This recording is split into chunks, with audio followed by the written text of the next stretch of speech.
అందరికీ నమస్కారం అండి. ధనుర్మాసం ప్రారంభం సందర్భంగా గోదాదేవి యొక్క విశిష్టత గురించి, తిరుప్పావై అంటే ఏంటి, పాసురాల యొక్క ప్రత్యేకత గురించి తెలుసుకుందాము.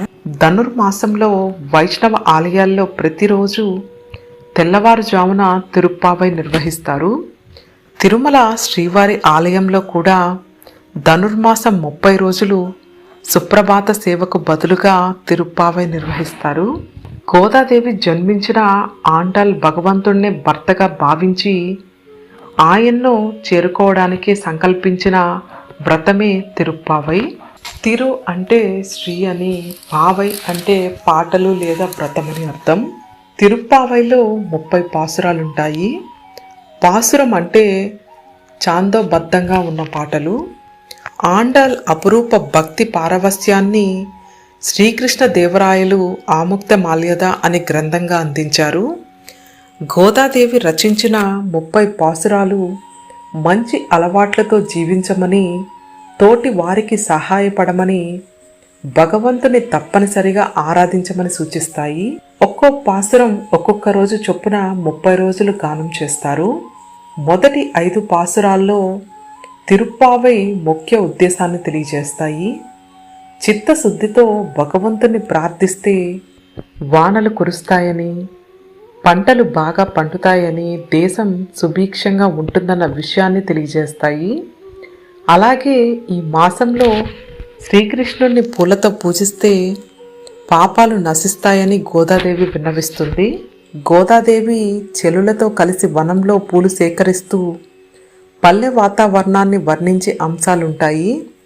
పక్షుల కిలకిల రాగాలు, రంగురంగుల పూలు, వెన్నను చిలకడంలోని సంగీత ధ్వనులు, అలమందల మెడలో చిరుగంటల సవ్వడి, దేవాలయంలో నివసించే శంఖారావం వర్ణాలు ఉంటాయి. ఉదయాన్నే గోదాదేవి ఒక్కొక్కరింటికి వెళ్ళి తన చెలులను తట్టి లేపుతూ వారిని నదిలోని స్నానానికి సిద్ధం చేస్తూ విష్ణు అవతారాలను పొగుడుతూ ఉంటుంది. గోదాదేవి తన చెలులతో కలిసి చేసిన దేవాలయ సందర్శనను వివరిస్తాయి. భగవంతుడిని నిద్ర మేల్కొల్పడానికి ఆండాల సుప్రభాతాన్ని ఆలపిస్తుంది. గోదాదేవి ఆమె చెలులు దేవాలయ పరిరక్షకుల అనుమతి తీసుకుని గుడిలోకి వెళ్ళి శ్రీకృష్ణుడి తల్లిదండ్రులను కీర్తిస్తూ బలరామకృష్ణుల్ని మేల్కొల్పమంటూ వారిని వేడుకుంటారు. కృష్ణుడి అష్ట మహిషల్లో ఒకరైన నీలాదేవిని సందర్శించి నీలాదేవిని దర్శించి ప్రార్థిస్తారు. చివరి 9 పాసురాలు భగవంతుడి గొప్పతనాన్ని వివరిస్తాయి. ఆఖరి పాసురంలో గోదాదేవి తను విష్ణుజిత్తుని కుమార్తెనని, ఈ 30 పాసురాలు తాను రచించి స్వయంగా పాడానని, ఎవరైతే వీటిని భక్తితో గానం చేస్తారో వారికి భగవంతుని కృప తప్పక కలిగి తీరుతుందని చెబుతుంది.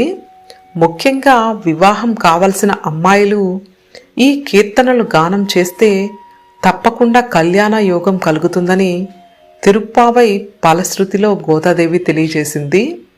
ధనుర్మాసంలో తిరుప్పావై వ్రతం ఆచరించడం వీలు లేకపోతే కనీసం ఆలయాల్లో జరిగే తిరుప్పావై ఉత్సవాన్ని పాల్గొనడం కూడా శుభప్రదమని శాస్త్రవచనం.